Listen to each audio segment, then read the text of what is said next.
Hello friends, मैं सूर्यकांत महांती आप लोग सभी को फिर से स्वागत करता हूं मेरा यूट्यूब चैनल सेफ्टी नॉलेज में। और आज का जो डिस्कशन टॉपिक है कि ट्रैवलर क्रेन में क्या क्या सेफ्टी डिवाइसेस यूज होता है, और ये जो सेफ्टी डिवाइसेस यूज होता है या हम लोग जो सेफ्टी डिवाइस या क्रेन का इंस्पेक्शन करते हैं उसमें एक्चुअली हमको क्या क्या चीज को इंस्पेक्शन करना है। तो डिटेल में मैं इस वीडियो में आपको बताने वाला हूँ। अगर ये वीडियो आपको अच्छा लगे जो लोग नए हैं मेरा चैनल पे, वो मेरा चैनल को सब्सक्राइब करने ना भूलिएगा और बेल आइकन को जरूर एक्टिव कीजिएगा, क्योंकि फर्दर जो एचएससी रिलेटेड वीडियो मैं आपको दिखाने वाला हूँ वो आसानी से आप तक पहुंच पाए। तो चलिए अभी हम लोग सीधा चलते हैं टॉपिक के ऊपर।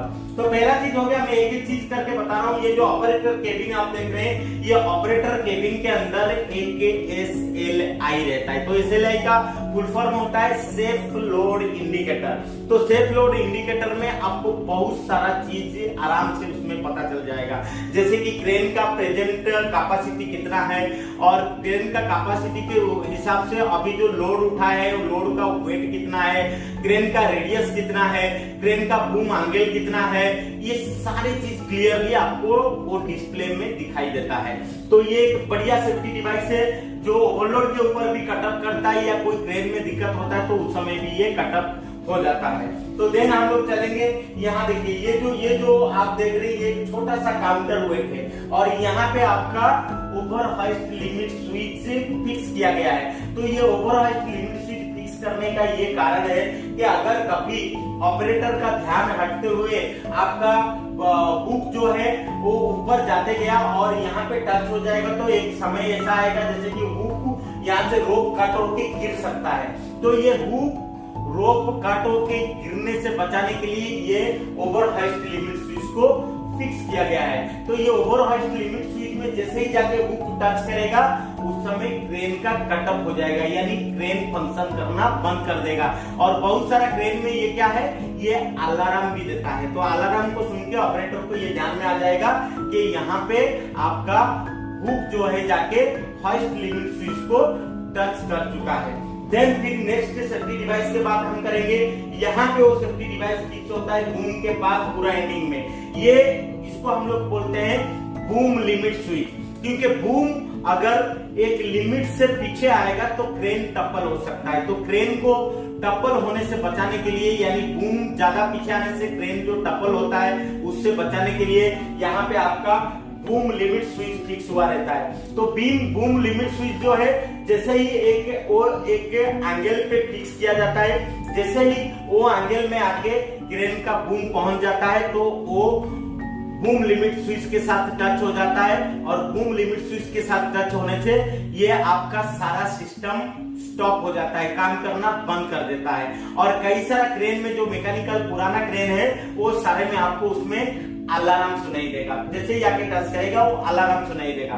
तो उससे ऑपरेटर को पता हो जाएगा कि उसका जो बूम है वो लास्ट लिमिट तक पहुंच गया है, उससे पीछे जाने से उसका क्रेन को तकलीफ हो सकता है, यानी क्रेन टप्पल हो सकता है। नेक्स्ट हम लोग बात करेंगे एनीमोमीटर। एनीमोमीटर क्रेन में फिक्स हुआ रहता है, यहाँ पे एनीमोमीटर फिक्स हुआ रहता है, और एनीमोमीटर का काम ये रहता है कि वो विंड स्पीड को बताता है कि हवा का गति कितना है, वो सारा चीज विंड मीटर जो है, एनीमोमीटर जो है उसके माध्यम से पता चल जाता है। तो इसीलिए ऑपरेटर को उसको देख के सतर्क रहता है कि कितना विंड स्पीड में उसको काम करना है। तो विंड स्पीड के डिटेल्स के बारे में उसको उसमें पता चल जाता है।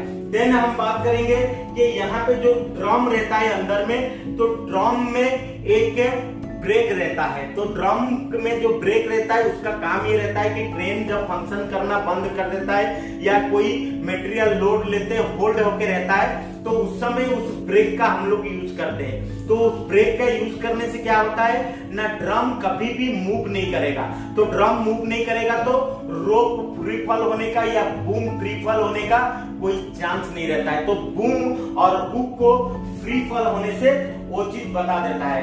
देन ये हो गया बैक स्टॉपर। तो बैक स्टॉपर जो है, बैक स्टॉपर का ये काम रहता है कि बैक स्टॉपर क्रेन का बूम को स्पीडली पीछे आने नहीं देता है, वो स्मूथली पीछे आने नहीं देता है, सडन पीछे आने नहीं देता है, बूम को रोकता है। तो ये बैक स्टॉपर का भी भूमिका बहुत बड़ा होता है। और क्रेन में जब हम लोग इंस्पेक्शन करने के लिए जाते हैं तो कई सारे चीज को हम लोग इंस्पेक्शन करना पड़ता है। तो आपको इंस्पेक्शन के बारे में भी हम बता देना चाहते हैं कि पहला चीज है कि इंस्पेक्शन करने के दौरान आपको ये चीज देखना है, जो क्रेन में जो रोप लगा हुआ है वो रोप का क्या कंडीशन है, वो रोप कैसा कंडीशन में है, इसके बारे में आपको रोप को चेक करना पड़ेगा थरोली। अगर कहीं पे कट मार्क्स है या कुछ दिक्कत है रोप में तो इमीडिएट उसको हमको रिपोर्टिंग करना है। देन हमारा एक चीज आ गया, उसके बाद आपका आ गया क्रेन का स्विंग अलार्म। तो क्रेन का जो स्विंग अलार्म होता है वो स्विंग करने के समय वो अलार्म बजता है, तो उससे क्या है ना, अगल बगल में जो आदमी रहते हैं उनसे क्रेन हिट होने से बचाता है। तो स्विंग अलार्म ढंग से फंक्शन कर रहा है या नहीं कर रहा है, इसके बारे में आपको पता लगाना जरूरी है। देन एक और एक चीज हो गया लोड इंडिकेटर। तो लोड इंडिकेटर जो होता है उसमें एक्चुअली रेड भी रहता है, ग्रीन भी रहता है और येलो भी रहता है। तो आपका क्रेन जब सेफली काम करेगा तो उस समय उसमें ग्रीन लाइट शो करेगा। अगर क्रेन कुछ गलत फंक्शन करता है यानी ओवरलोड होता है या कुछ भी गलत फंक्शन होता है तो इमीडिएट वो जो इंडिकेटर है वो रेड हो जाता है। तो उस इंडिकेटर सही ढंग से फंक्शन कर रहा है या नहीं कर रहा है, इसके बारे में आपको चेक करना है। और बाकी रह गया hoist limit switch. Hoist limit switch भी फंक्शन कर रहा है या नहीं कर रहा है तो उसको भी आपको चेक करना है। देन आपका एक पार्ट हो गया कि एसएलआई भी सही फंक्शन कर रहा है या नहीं कर रहा है तो उसको भी आपको चेक करना है। देन आपका हो गया आपका ड्रम में मतलब रोप ड्रम में जो ब्रेक है, तो रोप ड्रम में जो ब्रेक है वो भी ढंग से काम कर रहा है या नहीं कर रहा है, उसको भी आपको देखना है। और बाकी आपका हो गया ये जो गैंट्री रोप है, ये गैंट्री रोप का भी कंडीशन क्या है वो भी आपको इंस्पेक्शन करना है। पेंडेंट रोप का क्या कंडीशन है वो भी चेक करना है। बूम का क्या कंडीशन है वो भी चेक करना है। और रह गया कि क्रेन में फर्स्ट एड बॉक्स का जरूरत है, क्योंकि अगर कहीं पे फर्स्ट एड ट्रीटमेंट का इमीडिएट जरूरत पड़ता है तो क्रेन का फर्स्ट एड बॉक्स है, हम लोग फर्स्ट एड ट्रीटमेंट वहीं पे इमीडिएट हो सकता है। तो क्रेन में फर्स्ट एड बॉक्स का भी इंस्पेक्शन करना बहुत जरूरी है। देन क्रेन में क्या हो गया, क्रेन में फायर होने का भी चांस रहता है, इसीलिए प्रत्येक क्रेन में फायर एक्सटिंग्विशर रखना मैंडेटरी रिक्वायरमेंट है। तो क्रेन में फायर एक्सटिंग्विशर है या नहीं है उसको भी आपको चेक करना है।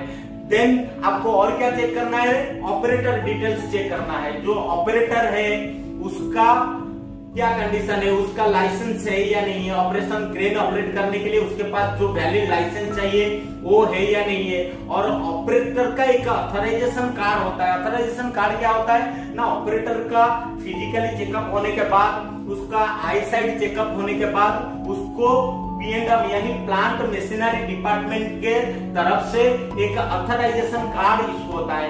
वो ऑथराइजेशन कार्ड उस व्यक्ति के पास है या नहीं है। तो ये सारा चीज को आपको इंस्पेक्शन करना है। अगर ये सारे चीज हम आपको इंस्पेक्शन करने के बाद और एक चीज देखना है कि क्रेन जो जगह पे खड़ा है, जो जगह पे वो लोग मूव करने वाला है क्रेन को, उस जगह सरफेस का कंडीशन क्या है और सॉइल कंडीशन क्या है। सरफेस कंडीशन कैसा है, यानी क्रेन हमेशा आपको एक चीज ध्यान रखने का, क्रेन फ्लैट सरफेस के ऊपर मार्च करता है और कहीं भी अगर ऑपरेशन भी करता है तो फ्लैट सरफेस के ऊपर खड़ा होके ही करता है। और देन आपको क्या चीज देखना है, सॉइल कंडीशन, सॉइल कॉम्पैक्टेड है या नहीं है। अगर लूज सॉइल है तो क्रेन टप्पल होने का भी बहुत मैक्सिमम चांस रहता है। और एक चीज आपको इंस्पेक्शन करना है, हुक। ये जो हुक है, ये हुक का कंडीशन क्या है, ये हुक को भी आपको इंस्पेक्शन करना है। और हुक में एक सेफ्टी लाच रहता है, वो सेफ्टी लाच का कंडीशन क्या है इसको भी आपको चेक करना है। और आपको क्या चेक करना है, देखिए ये जो जॉइंट पॉइंट है सब बूम का, ये बूम का जो जॉइंट पॉइंट है उसमें जो pin, joint pin, cutter pin जो लगता है वो कटर पिन वहां पे अवेलेबल है या नहीं है, उस चीज को भी आपको इंस्पेक्शन करना है। और एक चीज इंस्पेक्शन करना है, जो एंड जो होता है रोप का, रोप जहां पे एंड होके फिक्स होता है वहां पे प्रॉपरली क्लैंपिंग हुआ है या नहीं हुआ है, उसको भी आपको इंस्पेक्शन करने का है। ट्रेन का थर्ड पार्टी सर्टिफिकेट यानी टीपीआई सर्टिफिकेट अवेलेबल है या नहीं है, या थर्ड पार्टी इंस्पेक्शन हुआ है या नहीं हुआ है, उसको भी आपको चेक करना जरूरत पड़ता है। और उसका जो साइलेंसर होता है उसमें स्पार्क अरेस्टर इंस्टॉल हुआ है या नहीं हुआ है, उसका भी आपको इंस्पेक्शन करना पड़ता है। तो ये जो सारे चीजें आपको मैं बताया, ये एक क्रेन का सेफ्टी डिवाइस और इसको इंस्पेक्शन हम लोग करते हैं। तो अगर ये वीडियो आप लोग को मैं जो अभी दिखाया, इसके माध्यम से आपको बहुत सारा चीज क्रेन का इंस्पेक्शन और सेफ्टी डिवाइस के ऊपर आपका नॉलेज आ गया होगा। तो इसी के साथ ये वीडियो को हम लोग यहीं पे समाप्त करते हैं। नमस्कार।